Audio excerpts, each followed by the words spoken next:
it's Splinterverse. In this episode, we're going to be talking about another D&D book from a third-party publisher called Enticing Establishments. It's available on the DM's Guild. We have a link in our video description so you can check it out and make a purchase if you desire. But this one is all about purchasing stuff. If you have characters that need to go to a town or a city or some other settlement and they need to have places to visit, this book has a lot of options for you. In fact, it has 30 of them fully fleshed out in all directions so that it isn't just a price list or just an NPC. It's everything you need to get those shops fleshed out for your players. And before we go any further, let me mention this book was sent to me for free. I'm not being paid to talk about it. These opinions are my own. It is currently priced at $3.99 as of this recording, and it's got 30 different shops. So let's check them out.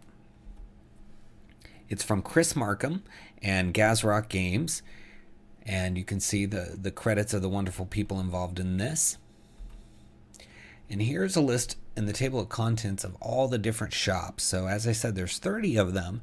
And what I really like about this list is it's not just 30 inns or 30 taverns. It's got all kinds of things. So if you need a clothier, if you need a potion shop, if you need a beauty salon, a pawn shop, restaurant, you name it, it's probably in here. And we're going to look at 3 of them today in detail because I do want to leave some mystery so that hopefully you go out there and buy the book using the link in the video description.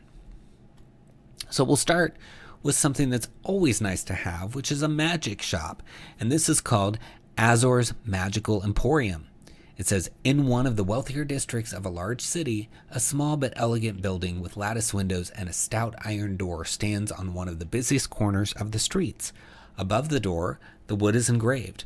No matter what language a character reads, the words are easily read by potential customers in their native tongues. It states Azor's Magical Emporium, and the doors open as the characters approach. So that's a very fun, flavorful introduction.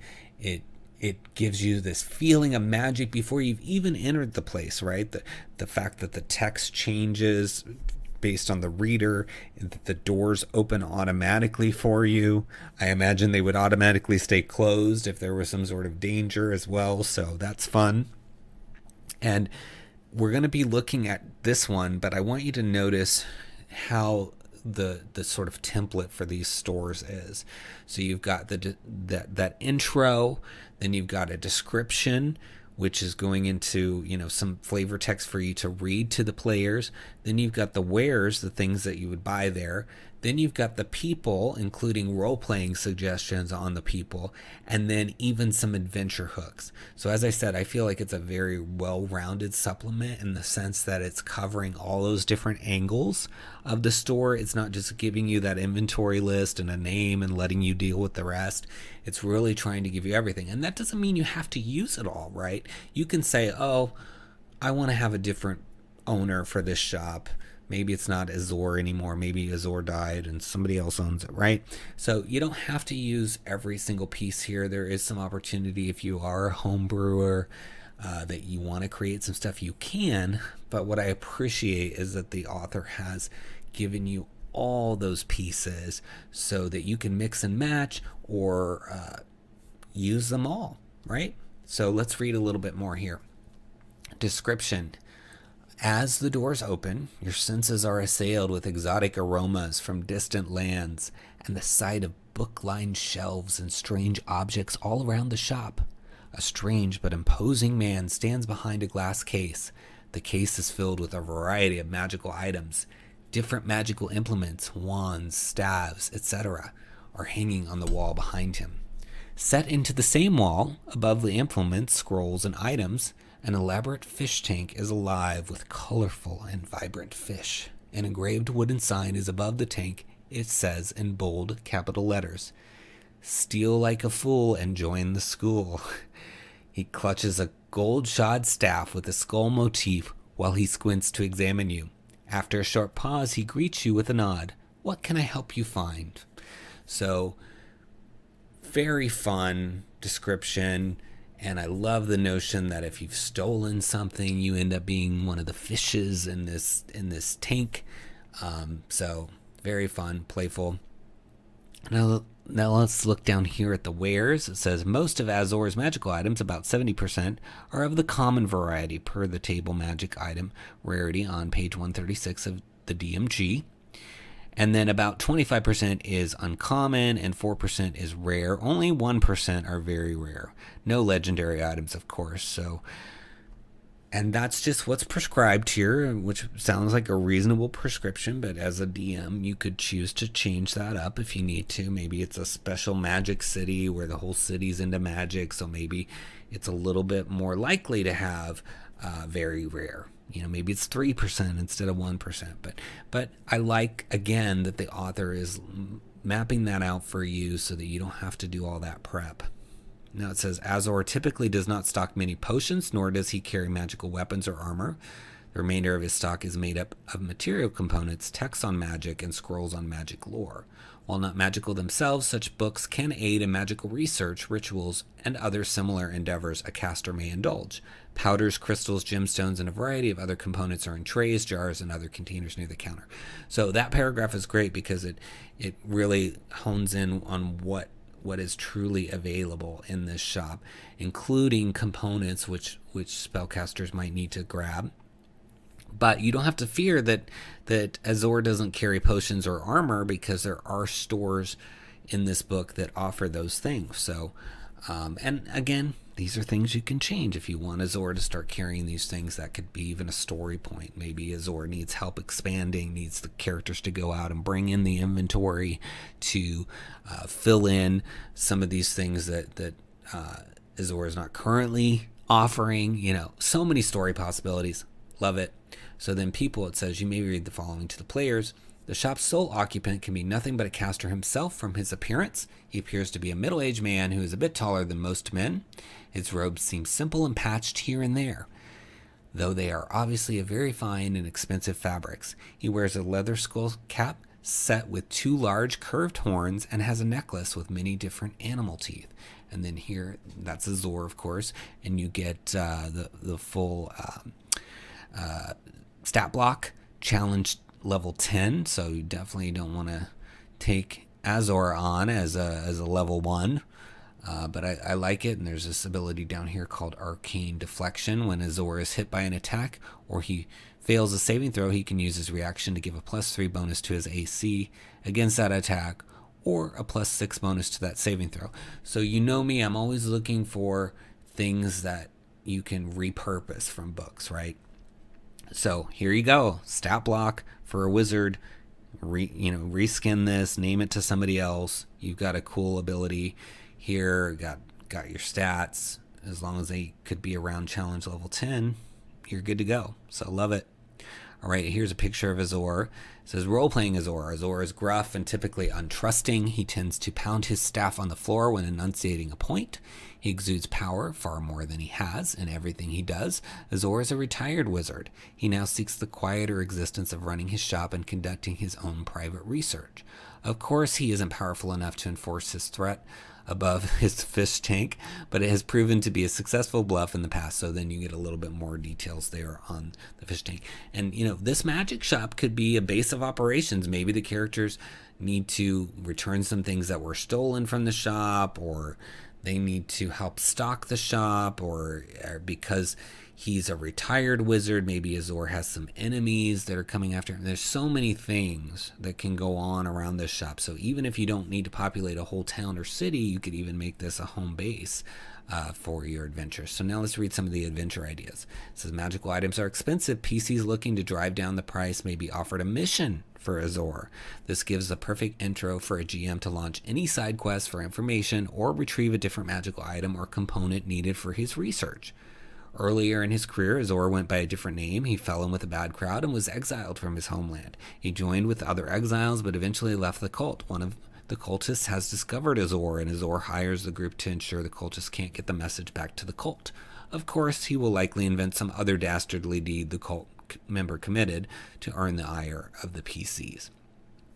And it says Azor is a perfect person to either buy a magic item the PCs have found but can't use, or to sell an item needed to the PC. So getting more backstory, I like how the author has threaded Azor's lore into all of these sections. You find out more about the fish tank, you find out more about Azor's past, and again, you can change all of this, and we've given you a few suggestions in this video to add other ideas, but again, well-rounded, covering all aspects of this shop so that you have your prep done for you, and you can just supplement or tweak and remove, add as desired. And some of these can be probably interchangeable with some of the other shops as well. So let's go on to our second shop. We're going to look at 3 in this video. And the next one is Silas's Stablery. Stables are one of the most necessary businesses in a town frequented by brave adventurers. After all, mounts are often how a group travels from one adventure to the next, and their mounts need places to stay while the group is venturing into town and the back alleys. So here's the description. Silas's Stablery is on the outskirts of town, and he has a large area of fenced-in pastures and paddocks, as well as actual stable stalls. You can see some stalls are even larger, even twice the size of a normal stall. You hear the noise of horses calling out to each other, but also hear other animal noises which aren't easy to make out. So nice little setting, makes sense why it would be there.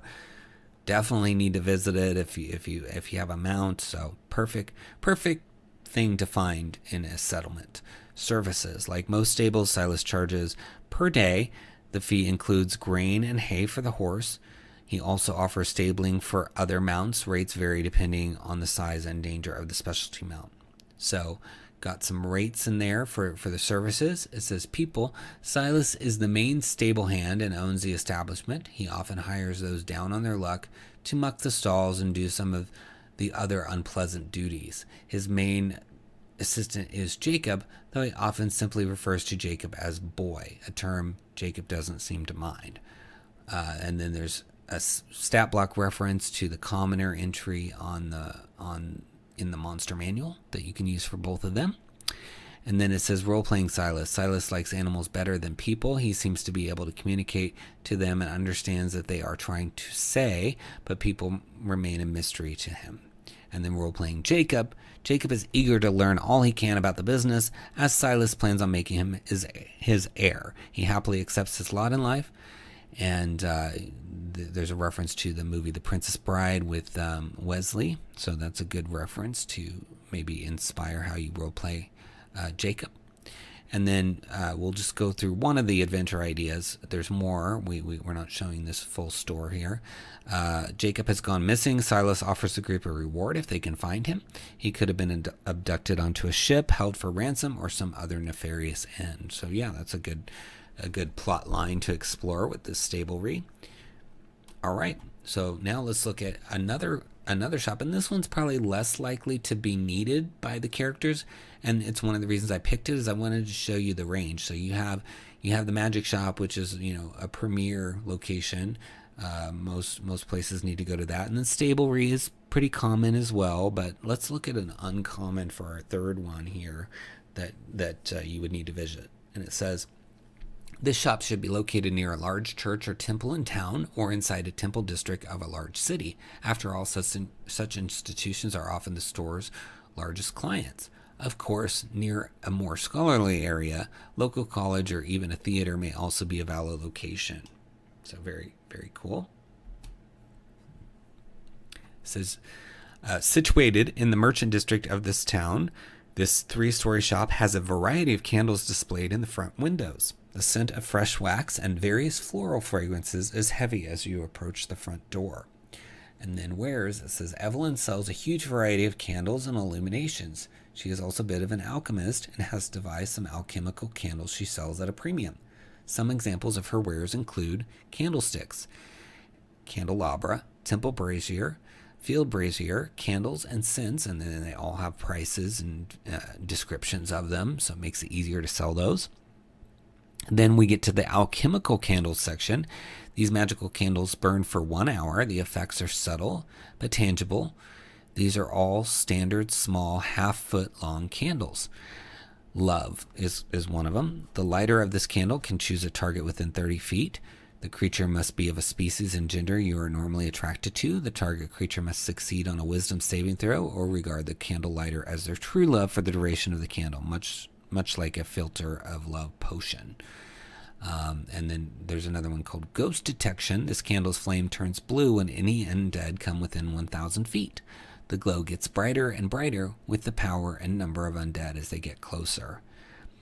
So these are just a few examples, right? There's 4 here. We only read 2 of those, but I like how they're making. They've got both the regular candles, the mundane candles, and then you've got these more magical like candles. So it gives you some options, certainly flavorful and fun. You think, oh, candle shop, that's going to be boring for the characters, but it doesn't have to be. This sounds really interesting. These items sound really interesting. And then here it says Evelyn has a staff of young apprentices, mostly street waifs, all girls. She personally handles any customers, however. It says role-playing Evelyn. Evelyn comes off as a kindly old woman. Her husband passed away years ago, but many cats roam about the shop, which she calls them her children. And then it recommends using the commoner stat block. And 2 of these we've looked at, there are references to stat blocks, but I want to assure you there are plenty of stat blocks in this book as well. We saw the one for Azor, and there are some in here also for other stores, as well as references, which makes perfect sense. Not all of them need to be fully listed here, especially when they're just commoners. Adventure ideas. As a beginning adventure, Evelyn could ask the PCs to locate one of her missing cats. The small task should, of course, lead to some grander discovery about something sinister going on in the town. Evelyn is always in need of exotic components, and the PCs may be the right people to get her certain monster parts and other ingredients. And then I'm just thinking, various downtime activities. We talked about a downtime activity book recently on this channel. There could be things that you need from the candle shop to do your downtime activities. There could be various errands that need to be run. And maybe there's something about a mystery with a candle. For goodness sake, there's a whole book called Candlekeep Mysteries, right? So you could maybe find a candle that you bring to Evelyn here to have her maybe identify or help you understand maybe one of these alchemical candles. There's just a lot of options, and I think candles are just a visual that you could have easily in your campaign and find it very enjoyable. So I think this is really fun, and I want to point out that all of the shops in here have some sort of image for the exterior as well as some sort of image for the shopkeeper. And I think that's worth noting because there's a lot of choices to buy out there. And again, I feel like this particular book is fairly well rounded for each of the shops that it includes, and it fits its name. So enticing establishments, they certainly are enticing. So I do hope you will consider purchasing it. Please use that link in the video description because we get a small percentage from the affiliate fee, and it lets us know that you're watching and supporting these creators. So thanks so much. If you've got a title you'd like us to consider for a video review on the channel, please see the video description for a link to our Google form where you can submit your title. We can't promise we're going to cover every single title we receive, but we do appreciate receiving them and having the opportunity to consider your work. If you'd like to support the channel, consider purchasing one of our books. We've got Van Richten's Libram of Lineages with truly unique lineages for any setting, as well as optional rules to help you deal with lineages in your campaign. And we've got Potions Unlocked, which is over 100 pages in both digital and print-on-demand format. Tons of new potions with a short story for each one explaining its origin, as well as potion locations, plants, etc. There's even a magic school in there where you can learn to do potions, so it's perfect if you're using Strixhaven. And we've got the Feywild Companion, which is over 150 pages of Feywild fun for both DMs and players. You've got complete adventures, encounters, brand new creatures, lots of Fey creatures, as well as a subclass for every single class, spells, magic items, you name it. It even includes rules on how to alter monster size and keep them balanced. Then we've got Fizband's Vault of Draconic Secrets, tons of dragon-themed player content with a subclass for each class, draconic gifts, magic items, trinkets, and adventure hooks to tie everything together for the DM to incorporate all the new stuff in the book into the campaign. Or if you're just a player, you can use those adventure hooks to maybe fill out your backstory as well. So we hope you've enjoyed today's video. Please subscribe to the channel, like the video, leave us a comment. We'll respond to all those comments. Follow us on Twitter at Splinterverse, and stay tuned because we have so much more fun D&D content headed your way. And until next time, happy adventuring.